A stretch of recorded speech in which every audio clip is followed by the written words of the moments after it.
Hi everyone, welcome to back Ved nursing classes. Dear, हम आज MP CHO यानी MP में जो सीएचओ की वैकेंसियां आ रही हैं, बम्पर वैकेंसियां आ रही है डियर। और तैयारी भी बहुत तगड़े में करना पड़ेगा, क्योंकि लास्ट टाइम भी यही हुआ था। कितना बड़ा लिस्ट था जिसमें 50 रुपीज भी लिया गया था पर कैंडिडेट। और ये चीजें फिर उन लोग को छट करके मेरिट लिस्ट में जिनका नाम आया उन्हीं को सीएचओ मिल पाया, है ना। और जो जीएनएम किए हैं उनको तो दो ट्रेनिंग करना होगा। पहला तो एग्जाम देना, फिर सेकेंड में सीसीएस का ट्रेनिंग के लिए, सीसीएस का सर्टिफिकेट के लिए ट्रेनिंग 6 महीना का होती है, फिर उसके बाद क्लासेस दी जाती हैं। तो यदि आप लोग को डियर सीएचओ बनना है और एक सीट लेना है तो हमारे साथ जुड़िए। यानी कि मेरा नाम है वीटू मैम, और वीटू मैम स्टार्टिंग से ही क्लासेस दे रही हैं। एमपी में 2019 से क्लासेस दे रही हैं। और 2019 से डियर आप इस चैनल में देखोगे कि मैम का चैनल तो रिसेंटली बना है, लेकिन हमारा चैनल पहले वीटू मैम नर्सिंग क्लासेस थी, जिसमें मैं क्लास लेती थी। बट मैम तो मैं ही हूँ, मैं ही पढ़ा रही हूँ, ठीक है। तो ये आपका वीटू मैम क्लासेस है, जो कि आपका वीटू मैम है, जो आपको सीएचओ में पूरा हेल्प करेंगे एक सीट लेने में। यहाँ पे देख पा रहे हो कम्युनिटी हेल्थ, यहाँ पे देखिएगा community health and community post requirement in NHM, यानी कि सीएचओ के लिए, है ना। सीएचओ के लिए आपका दिया गया है, तो देख लीजिए आप लोग कम्युनिटी हेल्थ ऑफिसर। ओके, तो यहाँ पे हम सबसे पहला क्वेश्चन बात करेंगे डियर। आज हमारे 2024 का पेपर है, जो कि जिन्होंने भी 24 में एग्जाम दिया होगा उनके लिए है। पहला आपका फिजियोलॉजी की हम बात करें, फिजियोलॉजी में सबसे पहला क्वेश्चन क्या पूछा, हिंदी इंग्लिश दोनों लैंग्वेज में रहता है, ये बहुत अच्छी बात है। पोस्ट बीएससी भी जो बच्चे करना चाह रहे हैं डियर, पोस्ट बीएससी भी मैं एमएससी भी करवाती हूँ। जितने भी बच्चे जुड़ते हैं पोस्ट बीएससी एमएससी नर्सिंग के लिए, सबका सिलेक्शन हो जाता है। तो आप लोग जल्द से जल्द ज्वाइन कर ले क्लासेस में। ज्यादा जानकारी के लिए 8929987853 इस नंबर पे आप बात कर सकते हैं। 8929987853, 8929987853, ठीक है। तो यहाँ पर डियर पहला क्वेश्चन है, fluid represent D 2/3 of total body weight. द्रव कुल शरीर के भार का 2/3 प्रतिनिधित्व करता है। तो राइट आंसर इन्होंने इंट्रासेलुलर फ्लूइड है। राइट आंसर क्या है डियर इसमें, इंट्रासेलुलर फ्लूइड। नेक्स्ट क्वेश्चन देखिएगा, दूसरा नंबर क्वेश्चन क्या पूछा है। दूसरा नंबर क्वेश्चन है dear, cavity contains the urinary bladder या यूटेरस या प्रोस्टेट एंड रेक्टम। यहाँ पे गुहा में मूत्राशय, गर्भाशय, प्रोस्टेट और मलाशय में होते हैं। तो कहाँ पे होगा dear cavity contains, right answer option B होगा, pelvic cavity. Okay, next question है, where are lymphocyte form. Lymphocyte जो बन रहा है, लिम्फोसाइट कहाँ बनते हैं। तो लिम्फोसाइट डियर हमारा बोन मैरो में बनता है। कहाँ बनता है, बोन मैरो में। हमारे यहाँ क्लासेस जुड़ने का फायदा डियर बहुत है। थ्योरी क्लासेस प्रत्येक सब्जेक्ट का दिया जाता है, लाइन बाय लाइन थ्योरी करवाई जाएगी आप लोग की। और चांसेस 110% है डियर कि आपका सीएचओ में सिलेक्शन होगा। और क्लासेस स्टार्ट हो चुका है, तो जल्द से जल्द आप लोग ज्वाइन करें। इस वीडियो को ज्यादा से ज्यादा शेयर कीजिएगा। दूसरा क्वेश्चन है देखिएगा, during muscle relaxation the cover the active site on actin. During muscle relaxation, पेशी शिथिलन के दौरान एक्टिन पर सक्रिय साइट को आवृत करता है। सक्रिय साइट को आवृत करता है। तो इसमें डियर राइट आंसर जो होगा देखिएगा इसमें ऑप्शन डी, यानी कि ट्रोमायोसिन। आपका ट्रोपोमायोसिन क्या होगा, ट्रोपोमायोसिन। क्वेश्चन में क्या था कि पेशी जो शिथिलन के दौरान, यहाँ पे देख लीजिए रिलैक्सेशन के दौरान एक्टिन पर सक्रिय साइट को आवृत करता है, तो ट्रोपोमायोसिन। नेक्स्ट क्वेश्चन ये देखिएगा, यहाँ पे क्या है, विच of the following occurs. Question को अच्छे से देखिए, यहाँ पे क्या दिया गया है ना। Following occurs when a small defect in the muscle of the wall of the large intestine or colon allow a small pockets or pouches। देखिए डियर थोड़ा सा स्क्रीन यहाँ पे छोटा कर देते हैं, एक ही बार में पढ़ लीजिए आप लोग। pouches to form, pouches to form। देखिए क्वेश्चन में क्या है कि which of the following occurs when a small defects in the muscle of the wall of the large intestine और colon allow a small pockets और आपका pouches to form। तो option A में क्या है देखिएगा, हेपेटाइटिस सी। तो ये राइट आंसर इसमें डाइवर्टिकुलोसिस होगा। अरे निम्नलिखित में से क्या तब होता है जब बड़ी आंत या वृद्ध आंत की दीवार मांसपेशियों में छोटे पॉकेट या थैली बनाने की अनुमति देता है। तो राइट आंसर ऑप्शन विपुटिता, यानी कि इसमें डाइवर्टिकुलाइटिस होगा, ऑप्शन सेकेंड। नेक्स्ट क्वेश्चन देखिएगा डियर, एनाटॉमी में है आपका, फिजियोलॉजी का क्वेश्चन हो गया। एनाटॉमी का पहला क्वेश्चन देखिए क्या पूछा है कि विच of the following body system is primarily responsible for maintaining homeostasis.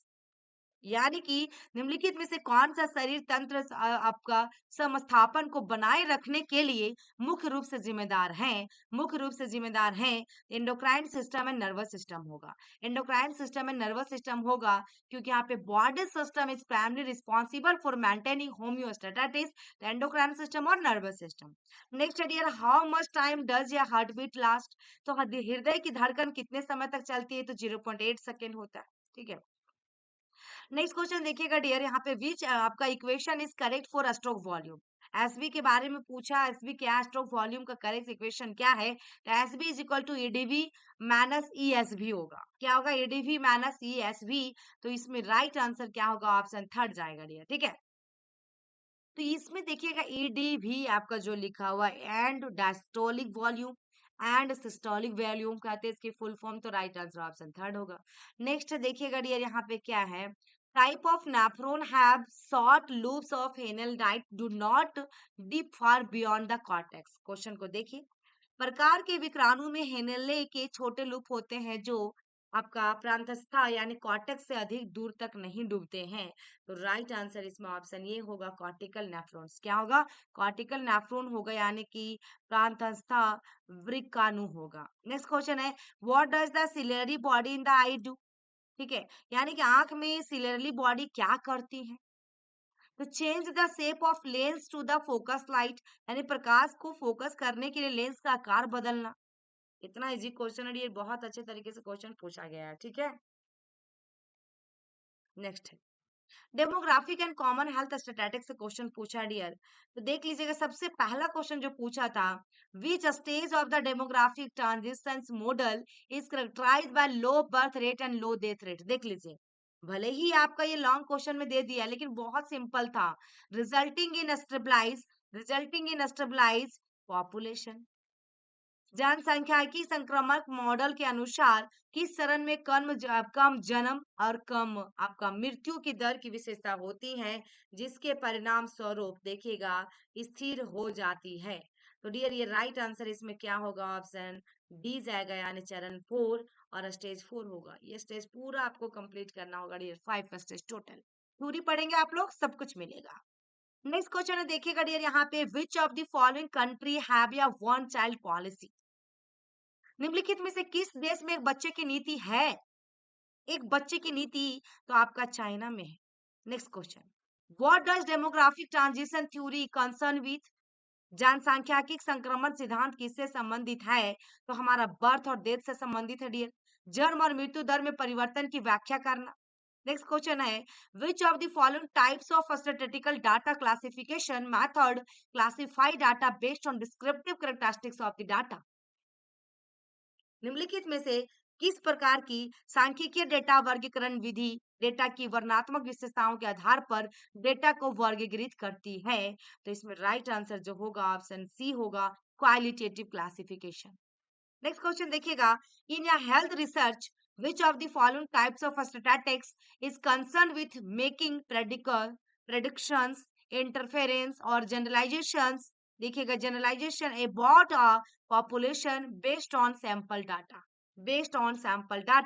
तो राइट आंसर इसमें क्या होगा? इनफेरेंशियल स्टैटिस्टिक्स, ऑप्शन ए जाएगा, इनफेरेंशियल स्टैटिस्टिक्स।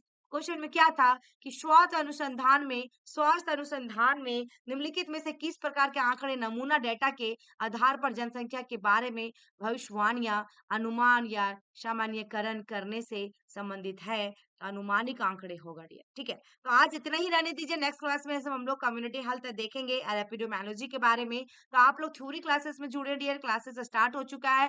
यदि V2 मैम से जुड़ते हैं आपको एक सीट मिलेगा डियर। हो सकता है कि कहीं आपको फीस के बारे में कहीं कंसिडर कर रहा होगा और आपका वैलिडिटी दे रहा होगा डियर 6 महीना के लिए इतना, लेकिन मेरे यहाँ क्या है कि आप जब तक एग्जाम नहीं देते हैं तब तक हमारा सपोर्ट मिलेगा, तब तक आपको क्लासेस दी जाएंगी। आपको वैलिडिटी उतना दिन तक रहेगा डियर, एग्जाम कंप्लीट हो गया, पास कर गया, उसके बाद आपको यहाँ से रिमूव कर दिया जाता है। फिर उसके बाद डियर सीसीएस के लिए आप लोग जुड़ेंगे मेरे साथ। सीसीएस के लिए भी 110% है कि सीसीएस की क्लासेस मैं ही देती हूँ और थ्योरी क्लासेस में सब्जेक्टिव ऑब्जेक्टिव दोनों पूछा था, सब्जेक्टिव अभी पूछा जा रहा है, तो सब्जेक्टिव के लिए भी आप लोग जुड़ सकते हैं। तो थैंक यू, इस वीडियो को ज्यादा से ज्यादा शेयर कीजिएगा। फिर मिलते हैं नेक्स्ट वीडियो में, तब तक के लिए बाय बाय।